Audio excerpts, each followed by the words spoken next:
Now that right-wing conspiracy theorist Alex Jones has been ordered to pay the staggering sum of nearly $1 billion in damages to families of those killed in the Sandy Hook school shooting, the question remains of how much of that money those families will actually see. Ladies and gentlemen of the jury, please listen to your verdict as it has been accepted and recorded. A Connecticut jury slapped Jones and the parent company of his InfoWars website with the penalty this week after he was found guilty of spreading the lie that the 2012 massacre was staged. Jones says he will appeal the amount and use the recent bankruptcy of his company to avoid paying.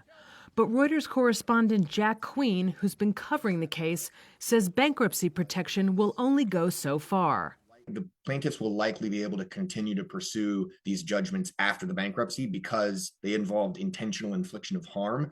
And bankruptcy courts pretty routinely rule that those are not to be just discharged in bankruptcy alone. And so that would allow the parents to go after Jones's wages, put liens on his properties, things like that, even after the bankruptcy is concluded.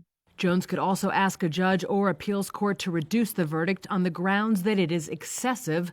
Another argument that Queen says will fall flat given Jones's behavior of repeatedly violating court orders, claiming the trial was a sham, and erupting into a tirade against liberals during his testimony. So the sum total of that would make it really, really hard for him to now go to a court and say, okay, well, let's be reasonable here, because objectively he has not been reasonable at all throughout these entire proceedings. And according to every observer I spoke to, has been clearly treating the whole thing with contempt.